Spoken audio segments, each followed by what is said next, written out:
Well, people, Don Chazzy here. Today I'm going to show you how to cook a really simple tomato sauce for all those people who've gone to university and don't have mummy anymore to cook for them.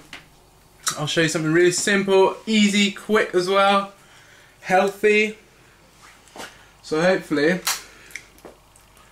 it will help you guys out. Sorry about the lighting and shit, it's really crap. But what you need: onions. I use 3 onions, red onions, quite small. They're only this big because they're from our garden. So, but yeah, I mean, like if you're gonna use like a ones from the supermarket, maybe 1.5, 2 onions. Depends. It's up to you. It's up to taste, you know.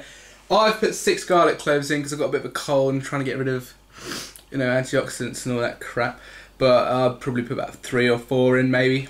1 can of chopped tomatoes. You can always use fresh tomatoes, of course. It means you have to chop them up though, but it's not too bad. Nice taste. Red wine vinegar. Red wine vinegar, pepper, salt, a bit of fresh basil, you know. You can get that sort of thing. You can get basil in every single supermarket you go to. And yeah, it's cheap as hell. And if you can't get hold of fresh basil, dry basil is also available wherever. Anyway, so let's get cooking. First of all, what you want to do is you want to heat up your pan, make the oil relatively hot. And then what you want to do is you want to get all of your onions and garlic and stuff like that, chop it all up and bung it all in the frying pan. And now you want to fry it for, I don't know, till it all goes brown, nice, you know.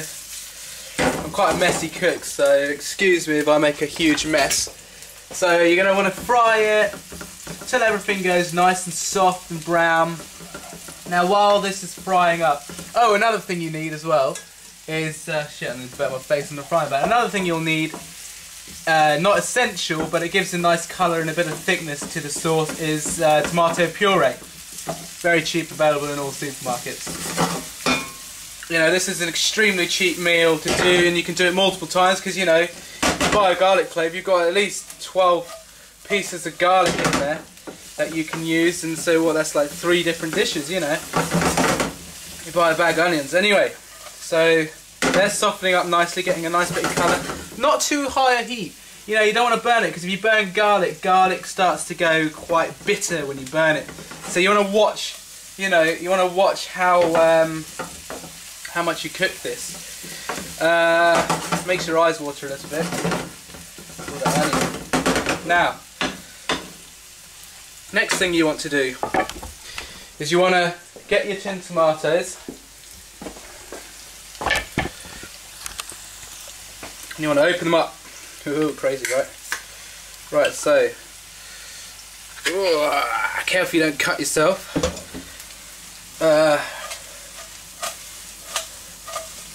Alright, freaking amazing cook I am. Where the hell did I put my...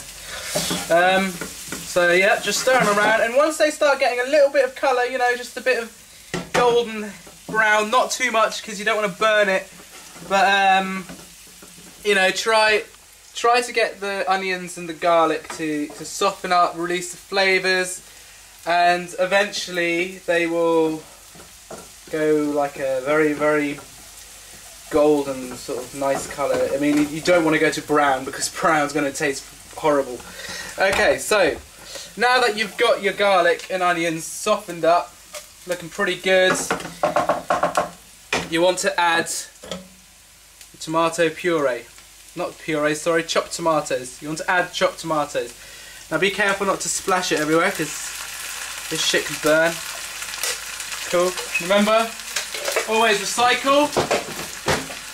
Okay, now you want to give that a nice stir, be gentle because you don't want to slosh it all over the place. Otherwise you've got to clean your cooker and, you know, haven't got time to do that. Okay, so now that you've added the tomato puree, not puree, bloody hell, the chopped tomatoes, you want to just lower the heat even further so that it's sort of, oh shit, So it just keeps it simmering nicely, but not too hot. You know, you don't want to cook it too fast because you want it all to concentrate into a nice flavour. Okay, so next thing you add is some fresh basil. Now, I mean, it's up to you how much you put in. I mean, some people like basil, some people don't like basil. I quite like basil, so I'm going to put sort of, you know, 7, 8 big leaves in. Yeah, I mean, a good handful. I mean, like that's quite a nice amount of basil to put in. So oh damn, just dropped the leaf on the floor. So I'm just gonna bung those in there like that. Well, try not to do that when you got too much sauce in it, because you'll get it everywhere. Anyway, so you stir it all around like this. Let it all simmer up nicely. I mean, Jamie Oliver will be proud of this, I'll tell you that much. And you'll love it, you will like the taste. Now, next what you want to do is add a bit of salt and pepper in there. Got a really cool pepper grinder. It's got a light underneath as well, as you can see. Anyway, get that pepper in there. A bit of salt. Oh, excuse that sniff. Got a cold, you see. Oh, damn, it's a bit too much pepper now. Bit of salt in there, you know, not too much, but just enough to give it a nice bit of flavour. Oh, damn. Now, Aspel's, well, it hasn't got to be red wine vinegar or cider vinegar as well is okay, and in fact balsamic, but not malt vinegar. Try not to use like malt vinegar or any other sort of yeah, just try not to use malt vinegar, anything but malt vinegar. Anyway, so you just give it a little slosh, you know, about that much. Just a good slosh in there. Now it will get a bit watery, but don't worry about that, because as you simmer it, the wateriness will evaporate, of course, and it will start to concentrate itself a little bit more to a nicer flavour. Now, next, what you want to put in there? Next thing you want to put in there is maybe a few dried herbs, sort of oregano, thyme, dried basil again if you like. You know, put it into taste however much you want. I usually go in for about 2 or 3 teaspoons or something. Just stir that in. It makes the sauce quite dark and also dries it a little bit, so you lose a little bit of the moisture because the dried herbs suck it up a little bit, which makes it quite nice like that. Yeah, okay. So the next part of the process is just to leave it to simmer for a little while. Let it concentrate itself. I mean, that is looking pretty good if you're asking me. Okay, that's sort of what you want to get going. Bit too hot maybe. Turn the heat down a little bit. Ooh, you don't want to lose. You know, just turn it down so it's simmering nicely. I mean, that's a bit too harsh. Just so you get the little bubbles and stuff. God, this cold is crap, man. This cold is so crap. Right. Next, what you want to put in there is tomato puree. Now, tomato puree is pretty cheap. You know, you can get it pretty much anywhere. The tomato puree, just a good squidge of it, you know, not too much. Sort of, yeah, not too much, just a nice dollop of it, just to give the colour. But see, as you can see, I don't know if you can, but as you can see, it's started to dry up quite a lot because it's simmering away, and the heat is obviously evaporating the liquids away, which is concentrating the sauce down, which should be quite nice. Now, sometimes if you've put too much vinegar in, because of the tomatoes and the vinegar, it can be quite acidic. Now, to counterbalance the acidity, if you just taste a very small amount, and be careful, it'll be hot. And you think, wow, I mean, that's quite acidic. What you want to add is just a spoonful, only a spoonful, not too much, of sugar. Just a spoonful of sugar, and it helps the medicine go down. Just to sweeten it all up.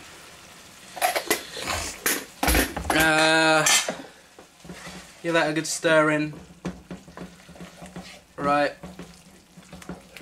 And I mean, this works with every type of pasta. I mean, you know, you can get yourself your curly ones, your spaghetti, anything. It'll go really quite well with any sort of pasta which you choose to eat. And I mean, you know, this is only taking 10 minutes or something. You know, 11 minutes on the camera. It says 11 minutes. You know, 11 minutes to cook this up. I mean, that looks good. And if you make quite a big batch, you can half it and put the other half in the freezer.